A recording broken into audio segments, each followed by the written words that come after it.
Tenemos ahora un breve conversatorio con los economistas Paveliza, que está en el centro, en el Observatorio Dominicano de Comercio Internacional del INTEC, y tenemos también a Edwin Croes, quien está dirigiendo el Centro de Políticas Públicas de la UAS.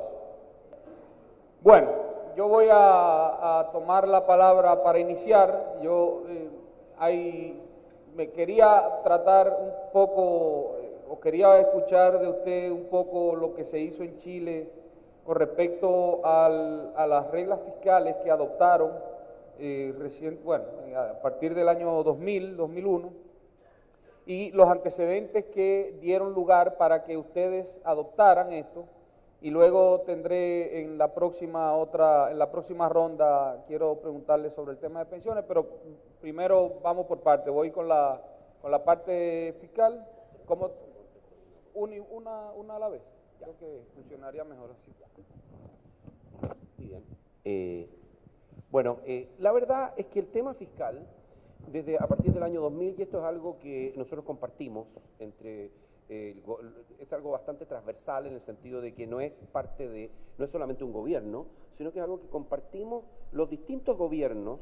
Se implementó en el año 2000, que en realidad se planteó el año 2000 para el presupuesto del año 2001, lo que se llama la regla fiscal estructural.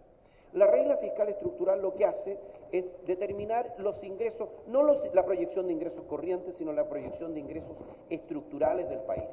Es decir, y toma dos parámetros fundamentalmente, que es el precio del cobre de largo plazo y el crecimiento de tendencia.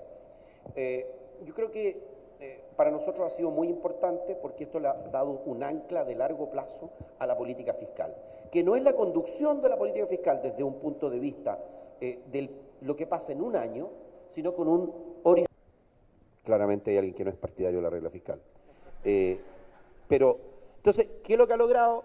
Que con eso se constituyó en el periodo de vacas gordas de la economía chilena, que fue fundamentalmente el periodo 2006-2009, en ese periodo se constituyó el Fondo de Estabilización Económico-Social, se usó mucho el año 2009 y luego se aumentó en el periodo 2010-2013, se recuperó respecto al uso de 2009 y hoy día estamos en un periodo de utilización del fondo porque estamos en una etapa. Entonces, esto permite una mirada a largo plazo. Cuando uno esto es aplicable en otros países. Si yo tuviera que mirar la realidad de República Dominicana, la estimación del crecimiento tendencial es algo que se puede hacer técnicamente. Hay herramientas para estimar este crecimiento tendencial. Lo que no es evidente es la utilización de un precio.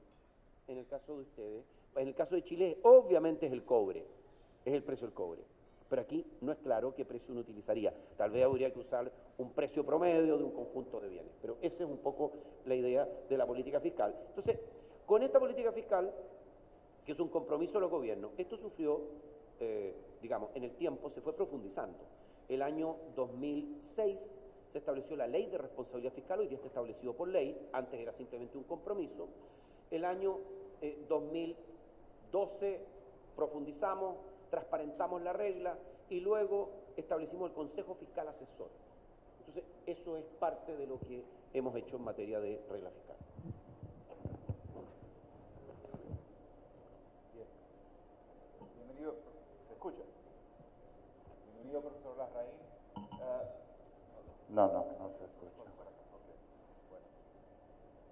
Cuando yo vi el título de la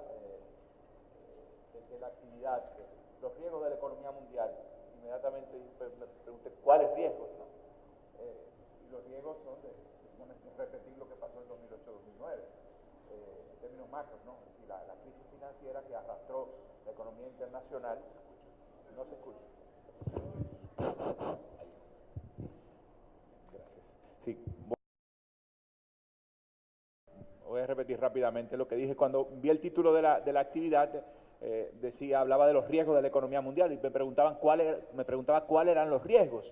Y los riesgos serían, la primera respuesta que me llegó a la mente fue repetir lo que pasó en 2008-2009, una crisis financiera que arrastró la economía global a una reducción muy intensa del nivel de actividad con fuertes disparidades en el mundo. Y eso lo vimos en la República Dominicana, lo vivimos cuando Ernesto presentaba las cifras de crecimiento de las exportaciones. que por cierto, si las calculas per cápita y reales, te van a dar que estamos exportando lo mismo que en el año 2000. O sea que hay que tomar eso con un poco de cuidado. Pero nos damos cuenta que en el 2008 hubo una fuerte caída del nivel de actividad externa del país asociada a la crisis internacional. Entonces, ¿cómo no repetir esa crisis a nivel global? Luego podremos hablar del tema dominicano. Yo quiero primero concentrarme un poco en el tema global. Entonces, para uno pensar en cómo no repetirlo, uno tiene que irse a las causas de qué pasó, que llegamos a la crisis de 2008 y preguntarnos qué explica el crecimiento hasta 2008 y si las bases de ese crecimiento abonaron a la crisis, ¿no? Y uno piensa en dos cosas: una política monetaria muy laxas a nivel mundial, a partir de 2000 por lo menos, en el contexto de mercados financieros tremendamente desregulados, que incrementaron el riesgo moral e incrementaron la probabilidad, como pasó, de que los bancos hicieran de las suyas para armar paquetes que al final estaban podridos por dentro, ¿no? Y desató la crisis subprime. En un contexto, claro, de una relocalización muy intensa, o la continuación de la relocalización de la producción global hacia Asia especialmente, y también de cambios tecnológicos muy intensos. En todo eso, América Latina bastante marginada, aunque beneficiaria por el superciclo de las materias primas. Entonces, la pregunta es, bueno, es esa: ¿cómo no hacer lo mismo que se hizo antes de 2008? ¿Sí? ¿Y dónde podríamos poner los énfasis? Si los énfasis deberían de ponerse en el tema de los mercados financieros extremadamente desregulados y libres, si el énfasis debe ser en políticas monetarias menos laxas, ¿ya? Por ahí iría mi pregunta. Bueno, en realidad, claro, uno siempre piensa que puede repetir, claro, podríamos repetir lo del 2008, pero la situación es bastante distinta, porque lo del 2008 tiene su origen en el mundo desarrollado, ¿no es cierto? La situación de hoy es distinta porque lo que tenemos mayor debilidad es en el mundo emergente, y si creemos que el punto central puede ser China, el que detone una situación más compleja. O sea, si tuviéramos una caída del crecimiento económico mundial, claro, siempre puede ser Estados Unidos, Europa, pero lo más probable es que lo que tenemos que ajustarnos es a una China que crece menos. Parte del problema del año 2008-2009 tiene que ver con la situación financiera, que no es solo las políticas monetarias laxas, sino una serie de instrumentos que al final no se sabía bien. Los propios bancos o las instituciones financieras que los compraron no entendían bien lo que habían comprado. ¿Para qué decir los pobres pensionados que tenían sus pensiones en base a estos instrumentos, que no lo entendían ni siquiera los managers, porque había una figura que era a veces un doctorado en física, que había venido a calcular unos procesos muy complejos para determinar, ¿no es cierto?, estos instrumentos derivados. Pero yo creo que en primer lugar aquí hay, claro, políticas monetarias laxas por un tiempo largo, sí. Pero segundo, hoy día el problema de políticas monetarias se va a empezar a corregir en Estados Unidos, ya se ha corregido en parte, pero hay otras regiones que van a necesitar de una continuidad de las políticas laxas. Y en materia de regulación financiera, yo creo que hay que tener cuidado con que el péndulo se vaya completamente hacia el otro lado. O sea, tenemos que cuidar, tener una buena regulación para el sector financiero. Hay que hacer responsables a quienes toman las decisiones de inversión.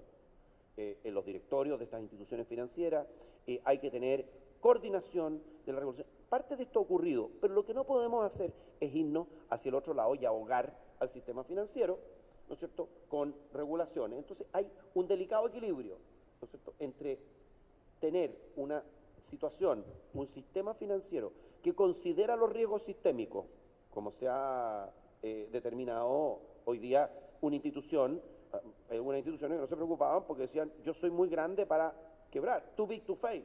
¿Ah? Eso, tenemos que salir de esa situación y tenemos que ser responsables a la gente que toma las decisiones de inversión, que al final terminamos pagando todos, sin ahogar a los mercados financieros.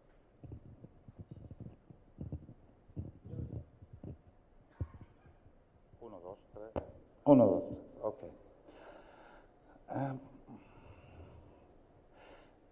Tanto la intervención de Ernesto como la de usted, queda claro cómo está atrapado el sector privado dominicano por una serie de situaciones estructurales que o se deben a cifras poco confiables,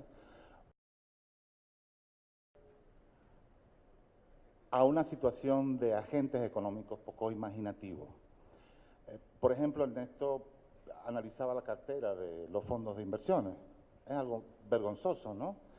Parecería, bueno, yo vengo de una escuela teórica en donde se considera la keynesiana y heterodoxa, que el sector financiero es como una especie de cerebro de la economía. Es decir, es el sector financiero el que mejor sensibilidad tiene de cuál es el retorno de las inversiones en los diferentes sectores de la economía. Y debería de actuar colocando, como regularmente actúa, colocando cuando se le controla, ¿no? Porque también sabemos que el sector financiero no se autorregula, muy peligroso dejarle demasiado poder en las manos. Pero son esas las oportunidades de negocios que nos está brindando la economía dominicana, o es que no tenemos políticas públicas todavía que creen oportunidades de inversión para que puedan ser olfateadas por el sector financiero. En Chile parecería ser que se progresó bastante en ese sentido, pero en República Dominicana estamos ahogados con una situación risible, ¿no? Crecemos altísimo, usted lo sugirió, tasa de inflación muy baja, pero entonces cometemos la estupidez de tener una tasa de interés alta. No, ¿por qué es eso? O es mentira lo del crecimiento alto, o es mentira lo de la inflación baja, es mentira las dos, pero el hecho de el instrumento de política que dice por dónde andan las cosas de verdad es la tasa de interés alta. Que el Banco Central tenga tasas de interés altas dice que está mintiendo, ya sea con la tasa de crecimiento alta o la tasa de inflación baja. Yo entiendo que quizás en República Dominicana, para prepararnos mejor, necesitamos políticas públicas, y aquí le estoy pidiendo en realidad su opinión, desde la perspectiva de la experiencia chilena. Creo que hay que remanufacturar a la República Dominicana y hay que reagriculturizarla de manera profunda e inteligente. Creo que hay que crear más oportunidades de negocios en la manufactura eslabonada con la que hay. Hay que crear más conocimiento sobre la biotecnología de nuestra agricultura, cambio climático, las potencialidades. Y para todo eso se necesitan unas políticas públicas que creen oportunidades de negocios en esos bloques, que son los que podemos intervenir, para entonces el sector financiero pueda transformar esas oportunidades de negocios en oportunidades de inversión para el sector privado. Bueno, gracias por la pregunta y el comentario. Un par de temas. Yo creo que tal vez vamos a comentar más sobre el tema de pensiones, como decía Ernesto en el segundo bloque, pero ciertamente lo que uno aspiraría es una cartera de inversión que fuera más diversificada, ¿no? No es que no puedan haber instrumentos del Estado, deben haber instrumentos del Estado, pero tiene que haber una cartera de inversiones. ¿Aló? ¿Sí? Ahí. Tiene que haber una cartera de inversiones donde se debe propender a una cartera donde tenga participación en el sector productivo, donde pueda haber financiamiento de largo plazo, porque no hay que olvidar que hay dos objetivos de este sistema de pensiones. El primero es otorgar buenas pensiones, eso después de todo es la razón primera. Pero el segundo, que es muy importante, es el estímulo y el desarrollo y la profundización de los mercados financieros, que son los dos elementos. Entonces, para eso, ¿cómo logramos que este capital productivo de largo plazo, que son los ahorros de los trabajadores dominicanos, pueda también apoyar la creación de valor y la inversión de las distintas actividades del país? Y no solamente yo creo que eso es una cosa, algo muy legítimo de preguntarnos. Respecto al segundo tema, en realidad lo que usted está planteando es una diversificación, es cómo diversificar. A mí me parece y cómo potenciar aquellos lugares o sectores donde República Dominicana tiene ventajas competitivas. Yo creo mucho, primero, le voy a contar una historia que es distinta de la de ustedes, pero ¿qué es lo que está pasando en Chile? En Chile estamos creciendo poco hoy día, 2%, pero ¿Qué es lo que está creciendo más? Está creciendo interesantemente la agricultura.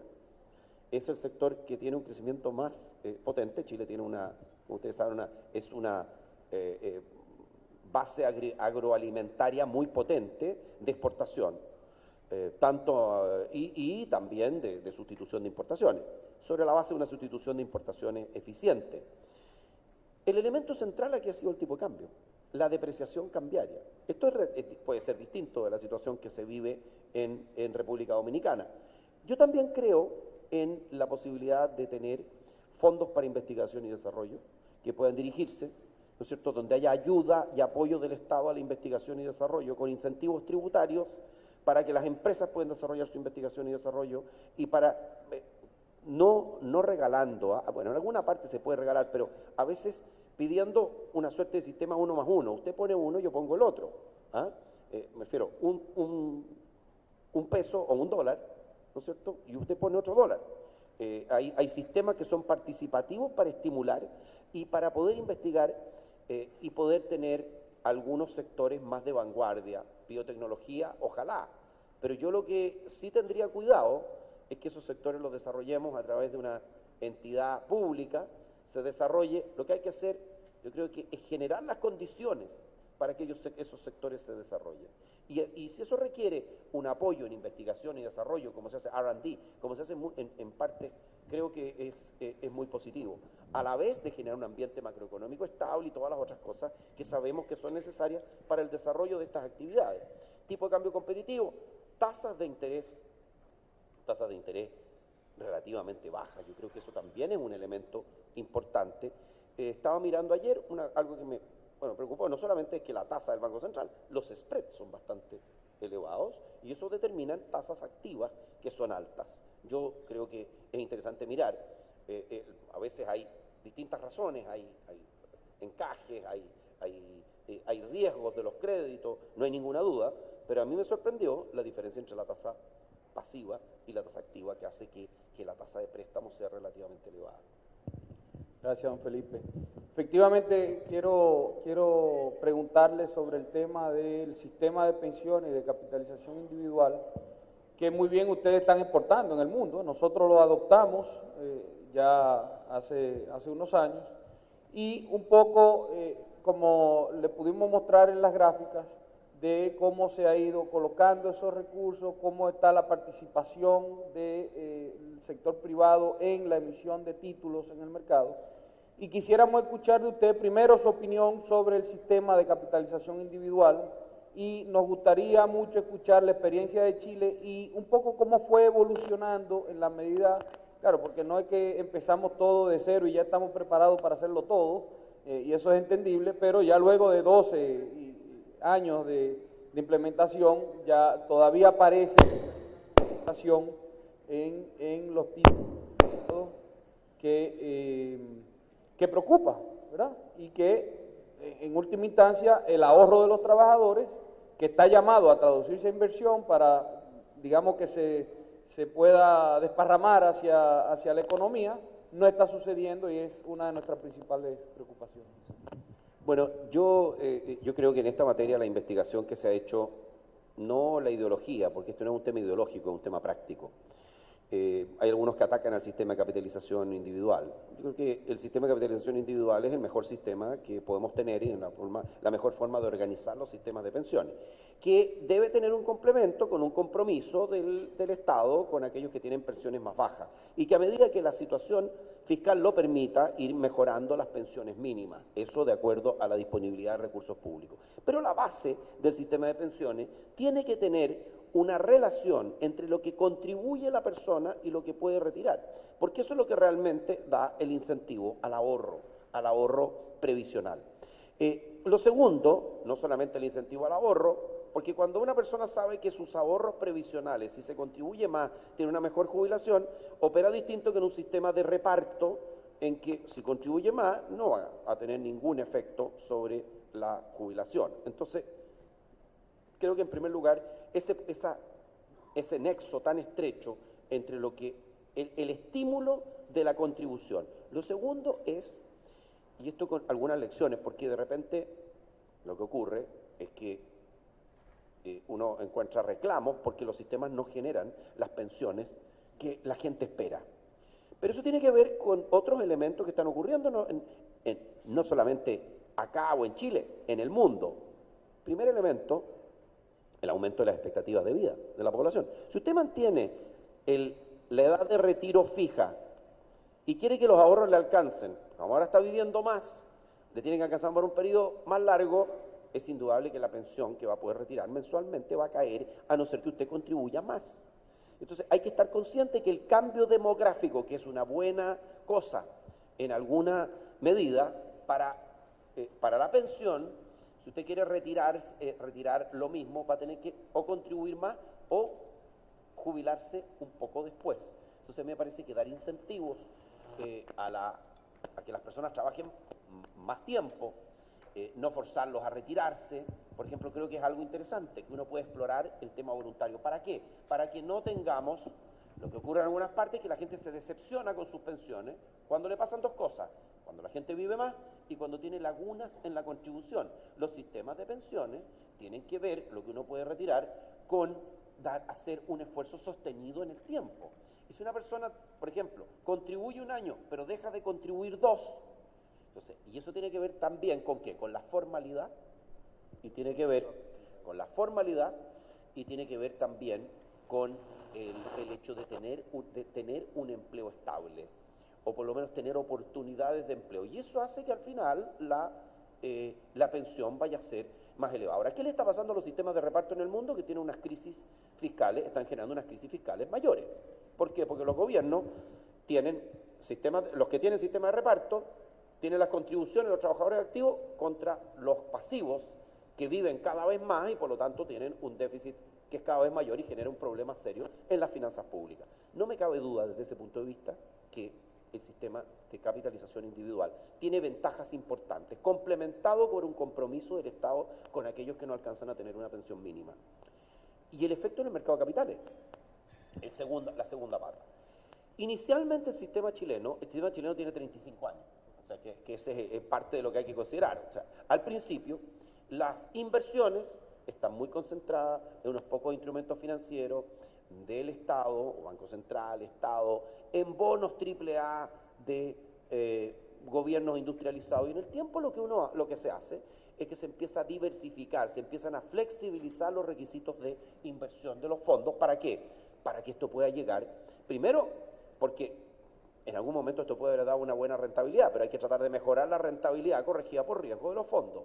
Y en segundo lugar, hay que tratar de que esos fondos lleguen a la inversión privada, a estimular inversión de largo plazo. Eso se ha hecho tanto a nivel local, diversificación, como a nivel internacional. Hoy día, una parte que es menor que el 50%, pero que es significativa, los fondos de pensiones están invertidos afuera. Se permite invertir afuera, ¿para qué? Para tener una diversificación internacional en la inversión de los fondos de pensiones y proteger de esa manera los ahorros de los trabajadores, porque aquí hay una cosa muy importante: la protección de los ahorros de los trabajadores. Y también que estos ahorros estén disponibles para que los buenos proyectos, con un manejo adecuado de riesgo, los buenos proyectos del país, por ejemplo en infraestructura y otros, puedan tener acceso a fondos de largo plazo que vienen de la oferta de los fondos de pensiones.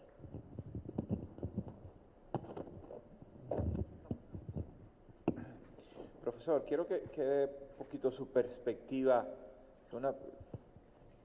desde una visión amplia de la región y de su diversidad.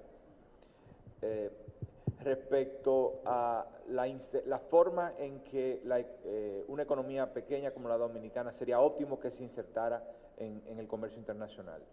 Y quizás aquí valga la pena ver un poquito de historia. Esta economía fue una economía azucarera. 80% de las exportaciones hasta inicio de los 80 era azúcar. Vino la debacle del mercado azucarero, la crisis internacional, la crisis de la deuda, y hubo 10 años de un dolorosísimo proceso de ajuste, de crisis de deuda más crisis del azúcar, pero ya en el 90 la economía estaba totalmente reestructurada y se había reinsertado en la economía internacional a través de exportaciones de tejidos, de textiles, de confecciones textiles, de zonas francas, es decir, de maquila, turismo, y había generado un flujo de remesas de dominicanos residentes en los Estados Unidos que sacaron a flote la economía en términos de generación de divisa. A mediados de la década pasada ocurre una reestructuración del comercio internacional de las reglas del comercio internacional de textiles, y esa forma de insertarnos se resquebraja, sufre de manera significativa. Y lo que ocurre de 2005, digamos, en adelante es un poco eso que usted planteó, una suerte de reprimarización de las exportaciones. Entonces ahora tenemos, todavía formamos parte de estas cadenas globales de valor en textiles y en otros productos desde las zonas francas, desde las zonas libres, pero al mismo tiempo creciendo el peso de las exportaciones de productos primarios, de productos basados en recursos. ¿Cómo se ve desde países más grandes lo que sería una canasta de exportación con menor riesgo? Claro, siempre diversificación es menor riesgo, pero ¿cómo se ve esto desde Chile, por ejemplo, un país que todavía sigue con un peso muy importante de las exportaciones de cobre, sujeto a los vaivenes de los commodities? ¿Cuál podría ser el consejo en términos de, sabiendo que la política pública tiene un limitado ámbito de aplicación en eso, pero tiene, ¿qué podría aconsejar a la política pública en términos de qué buscar, cómo buscar reinserción internacional en términos de este tipo de composición entre producto primario, manufactura, servicios? Considerando, debo decir también, que a veces hablamos de un producto primario porque así está en la clasificación, pero resulta que cuando te vas al producto mismo te das cuenta que un pimiento morrón producido en un ambiente bajo ambiente controlado y un pimiento morrón producido tradicionalmente es el mismo producto primario, y sin embargo son procesos productivos radicalmente diferentes, incluso con tejidos económicos distintos, ¿no? Entonces, considerando eso, de todas maneras, sería bueno tener la perspectiva de ustedes, donde todavía el cobre pesa mucho. Bueno, yo creo que lo primero es que uno no puede renunciar a aquello en que es bueno nacer. La ventaja que tienen los países, por ejemplo, si nosotros en Chile tenemos cobre, no vamos a dejar el cobre bajo tierra para diversificarlo. El fondo del tema es que nosotros lo que tenemos que hacer es desarrollar exportaciones alternativas alrededor. Y tú dabas un ejemplo que a mí me parece re interesante, porque nosotros lo hemos visto, por ejemplo, en el mundo de la fruta. A veces uno dice, bueno, la fruta es un producto primario, sí, pero producir una fruta de calidad de exportación que va a llegar a tiempo a los mercados requiere un manejo del huerto, requiere un manejo tecnológico, requiere el frío en el momento adecuado, la cantidad adecuada de frío, requiere tener, por ejemplo, no frigoríficos tradicionales, sino atmósfera controlada. Entonces, hay toda una cadena que se desarrolla para poder tener, incluso en productos que son, así como uno dice, primarios, una digamos, plataforma de exportación potente. A mí me parece que, en primer lugar, mirando las exportaciones de República Dominicana, a mí me parece, sobre todo si consideramos el turismo, una estructura de exportaciones bastante diversificada. Ahora, si uno quisiera diversificarla más, meterse en estas cadenas, yo creo que uno tiene que pensar primero competitividad no solamente cambiaria es importante, pero competitividad en términos de también infraestructura desarrollada a raíz de, y orientada hacia la exportación, hacia el comercio internacional. Y ahí vienen temas como los que planteaba Ernesto. Hay que ver el tema de los costos de transporte.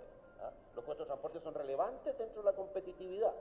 Y otra cosa que les voy a mencionar, porque nosotros en Chile hemos hecho acuerdos, somos el país que tiene más acuerdos de libre comercio con otros países del mundo. Tenemos acuerdos de libre comercio con 60 países. ¿Y esto por qué? Porque esto es una manera de abrir mercado. Entonces lo que tiene que hacer el gobierno también es ayudarle al sector privado en la apertura de mercados y, en fin, en una cantidad de reglas de comercio que se respeten a través de la participación en la OMC, pero a veces la participación en organismos como la OMC, Organización Mundial de Comercio, que es necesaria. ¿Cuánto tiempo llevamos esperando para que se termine la ronda de Doha? Desde el 2001. Llevamos para los 15 años de espera. Entonces lo que los países han hecho, países como los nuestros, pero muchos otros, es que están tratando de hacer acuerdos regionales y acuerdos de libre comercio para poder generar apertura de mercado, que tiene un quid pro quo. sea, no es llegar y abrir y decir, no, es que así yo consigo que me abran los mercados. Ojo que cuando yo, a través de estos tratados, abro mercados, también tengo que estar dispuesto a abrir el mío. Porque no funciona que diga, mire, yo me meto en un tratado para que me abran el mercado, pero dejo el mercado mío cerrado. No. Entonces, eso, había consideración de todo eso, me parece que ese tipo de cosas son relevantes desde el punto de vista de generar una plataforma de exportaciones más diversificada. Uno de los puntos más importantes que yo quería plantearle es un resentimiento que tengo con su libro de texto, con Sachs. Y lo comentaba con mis estudiantes anoche, bueno, porque la mayoría de mis estudiantes vienen de haberlo usado de libro de texto en la Católica Dominicana. Y es que usted no reconoce en ningún momento de ese libro, ni Sachs, la superioridad en materia de competitividad, evitar volatilidad y profundización del crecimiento en el sector manufacturero. Es decir, para usted, por ejemplo, en su capítulo de la enfermedad holandesa, usted dice que no es ninguna enfermedad porque lo que se ha hecho es simplemente optimizar la asignación de recursos de un sector a otro, sea commodity, sea manufacturero, servicio, no transable, lo que sea. Yo resiento eso, pero este no es el escenario. Yo no quería dejar de decírselo, este no es el escenario. Más productivo es que usted nos dé porque aquí estamos bastante oscuros en materia del Tratado Transpacífico de Comercio. Yo entiendo que los chilenos han hecho un trabajo de estudio en ese sentido. Los noto como con uno de los pocos países que va como con entusiasmo. Me recuerdo la Primera Guerra Mundial, como los franceses, los ingleses, sí, en la guerra de las trincheras, se sacrificaron, o es que ustedes saben que a lo que van, es decir, han hecho sus estudios. Arrójenos un poco de luz, porque nosotros estamos yendo cogidos de los moños así a través de CAFTA y no sabemos muy bien para dónde vamos. Bien, oiga, le quiero decir respecto del... no puedo dejar de... Justamente es muy oportuno lo que me está diciendo, porque nosotros siempre uno está expuesto a... cuando hace un libro de texto, nosotros no hablamos sobre... no es un libro de desarrollo económico, ¿ah? Es un texto de macro. Entonces, todo el tema de cómo uno genera... lo que nosotros, claro, tenemos capítulos sobre crecimiento económico, que es muy importante para un texto, pero le voy a decir una cosa, porque esa es la respuesta fácil. La otra parte de la respuesta es decirle que estamos justamente con Sachs revisando, y para hacer una cuarta edición, que debería estar disponible un año y medio más, una cosa así, una segunda edición inglesa y una cuarta española. ¿Ah? Entonces, todas las cosas que podamos recoger nos ayudan en esta nueva edición. Perdón, por favor, sopesen la posibilidad de incluir toda la literatura que ya hay de Great Divergence, de la gran divergencia entre países de la periferia y del centro en materia de crecimiento del ingreso per cápita. Claro, lo que pasa es que eso es más para un libro de comercio o algo así que para un texto de macro. ¿Ah? Bueno, está bien. Bueno, una nota de pie, si me pide una nota de pie, está bien. Yo le acepto una nota de pie, no voy a discutir el... pero le quiero decir una cosa, yo creo que cuando se habla del proceso de industrialización, y aquí uno necesariamente puede tener opiniones distintas, a mí me parece estupenda la industrialización que se hace sobre la base de las ventajas de los países, pero no sobre la base de ventajas artificiales, al amparo de aranceles elevados y protección, que al final uno termina produciendo para un mercado así de chico, cuando en realidad es el gran mercado del mundo. Entonces el test de la industrialización es poder incluirse en las cadenas internacionales de valor, y para eso tenemos que ser competitivos. Con esa salvedad no tengo ningún problema. Sobre el segundo punto era Transpacífico, el TPP. El TPP nosotros tuvimos algunas dudas, para ser franco, en incorporar, no solo en incorporarnos, pero en el tema del tratado. ¿Por qué? Porque Chile era el único país de todo el TPP que tenía acuerdo de libre comercio con todos los otros países. ¿Ah? Cosa que detalle no menor. Entonces nosotros decíamos, mire, ¿sabe qué? Nosotros no estamos dispuestos, por firmar un tratado transpacífico, a ceder lo que ya hemos ganado en los tratados bilaterales. Y eso es una cosa que le pusimos. Tampoco estamos dispuestos, por ejemplo, Hay temas que para países como, bueno, Estados Unidos lidera el proceso, de alguna manera el país más importante que está ahí, entonces lidera el proceso del TPP, a ceder en materia, como por ejemplo dejar a nuestra industria farmacéutica en una situación desmedrada, dejar a los chilenos con acceso a remedios y medicinas muchísimo más caras. Entonces hay temas de propiedad intelectual donde uno tiene que ser muy cuidadoso, respetar la propiedad intelectual, pero sin dejar fuera a los sectores de menores recursos de medicinas a precios, claro, el genérico, por ejemplo, todo el tema de los genéricos. Ahora, habiendo dicho eso, yo creo que sopesando costos y beneficios, la decisión de ir al TPP, que no es win-win completo, sopesando costos y beneficios, es positivo. Es positivo generar esta gran plataforma de libre comercio que abarca a los países de la cuenca del Pacífico, donde ya hay otros países que justamente creo que por el hecho de tener el TPP, se ha establecido este acuerdo entre Estados Unidos y Europa, y estarán mirando a otros países qué es lo que van a hacer para hacer frente a este TPP. Entonces el TPP podría ser también un mecanismo para incentivar que hayan otras, y el TPP tal vez que podría crecer, ¿no es cierto? Podría crecer en el futuro, y yo creo que todo el tema, doy una cosa técnica, pero que es muy interesante, todo el tema de reglas de origen. Porque el tema de reglas de origen, cuando uno tiene un tratado bilateral, es regla de origen, es origen nacional. Cuando uno tiene un tratado general, es reglas de origen con todo, que incorpora a toda la región. Entonces, justamente, puede ser una oportunidad interesante para generar estas cadenas de valor, cuando uno tiene reglas de origen que permiten una integración más potente entre economías que hoy día representan una porción muy significativa del PIB y del comercio mundial.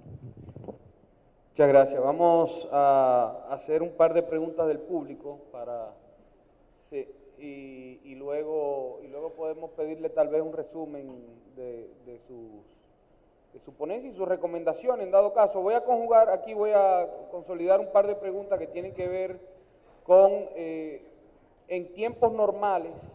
En el caso de economías que tienen, por ejemplo, tipos de cambio o sistemas, regímenes de tipo de cambio muy intervenidos, ¿cómo hacer para, en tiempos normales, empezar a flotar o liberalizar un poco el tipo de cambio? Y segundo, en tiempos normales que no son de crisis, ¿por dónde comenzar con reformas estructurales?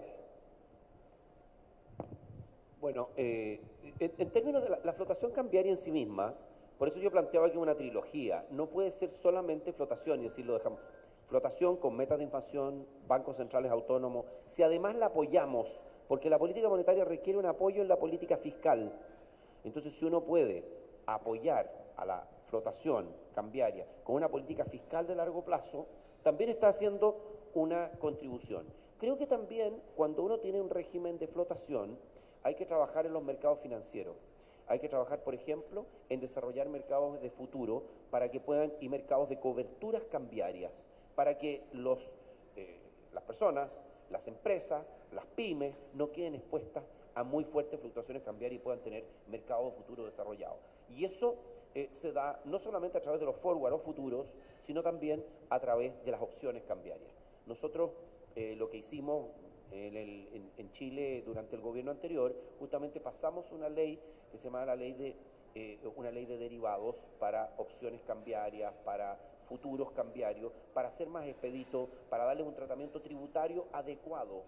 ¿No es cierto? Porque a veces se dice, oiga, no se reconoce desde el punto de vista tributario el gasto en comprar una prima de riesgo cambiario como gasto necesario para producir la renta. Pero eso es un contrasentido, es parte de la actividad empresarial. Entonces yo lo que digo es, ojo, porque tenemos que tener fórmulas cuando uno va a la flotación o va hacia un régimen de mayor libertad cambiaria, tener fórmulas para dar la opción de asegurar el riesgo cambiario y no enfrentar fluctuaciones muy importantes para aquellos que quieren hacerlo. Hay otros que les gustará jugarle a la fluctuación porque ganan en las colas y tienen propensión al riesgo, pero todo aquel que es un productor, ya sea importador, exportador y que quiere dar una cierta estabilidad, que pueda tener. Entonces, yo me preocuparía de desarrollar estos mercados de derivados para efectos de las coberturas, no solo cambiarias, coberturas de tasa también, coberturas cambiarias, coberturas de tasa de interés. Muchísimas gracias. Habían un par de preguntas que usted las respondió indirectamente con el tema del sistema financiero y con el tema que se refirió sobre la inversión en el extranjero de los fondos de pensión en Chile.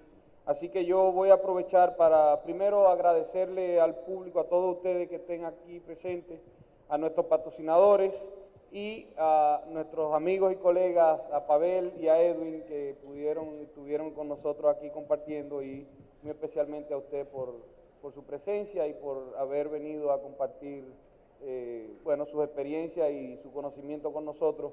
Le dejo la palabra si quiere hacer algún resumen o si quiere tener algunas palabras finales para dejarlo con el cierre con don Felipe, y de nuevo muchísimas gracias por estar con nosotros. Bueno, muchas gracias por la invitación. La verdad es que es un gusto muy grande estar acá. Creo que desde mi punto de vista uno tiene que mirar la coyuntura de lo que está pasando, tomar las oportunidades y estar conscientes de los riesgos. Y yo creo que cuando uno ve lo que hemos hecho acá, analizar de dónde vienen los principales riesgos de la economía internacional, los principales riesgos vienen de lo que está pasando en China, de el hecho de que nos vamos a tener que acostumbrar a otros precios de commodity, que en cierta forma puede ser favorable para algunas economías, particularmente aquellas que son importadoras netas de petróleo, y también del reacomodo que hay en las políticas monetarias de Estados Unidos, en la política monetaria internacional. Yo creo que ese es el gran tema de los riesgos que están en la economía externa. ¿Cómo nos aprovechamos para estar preparados en mejor forma? Lo que planteábamos es una combinación de política monetaria, cambiaria y fiscal, que al menos en términos del manejo de las políticas macro pueda ayudar a tener una perspectiva de mayor defensa ante shocks externos. Que si hay un shock externo negativo, la combinación cambiaria, monetaria y una fiscal permita a la economía reducir la volatilidad. Al final lo que queremos, ojalá, digamos, es tener un crecimiento elevado y estable. No un año creciendo al 7 y otro año creciendo al 0, ¿no es cierto? Es preferible tener una economía que tiene un crecimiento que puede sostener un crecimiento estable en el tiempo. Y ahí hay herramientas de política económica. Yo creo que si unas están en la creación de institucionalidad monetaria, cambiaria y fiscal, también lo está en materia de reformas estructurales. Yo creo que hay que mirar temas como el mercado cambiario, después de ver lo que pasa con el mercado eléctrico. Yo creo que es un tema de gran relevancia para esta economía, el tema de la situación de generar un mercado eléctrico con menores pérdidas, más competitivo, con tarifas y además de reducir esas enormes, porque hay un tema fiscal mayor en el mercado eléctrico, me pareció una de las cosas relevantes. De tal manera que aquí no hay recetas. Yo la verdad es que no vengo a dar recetas, yo vengo a compartir una experiencia y yo espero que esto pueda ser de utilidad para ustedes. Muchas gracias.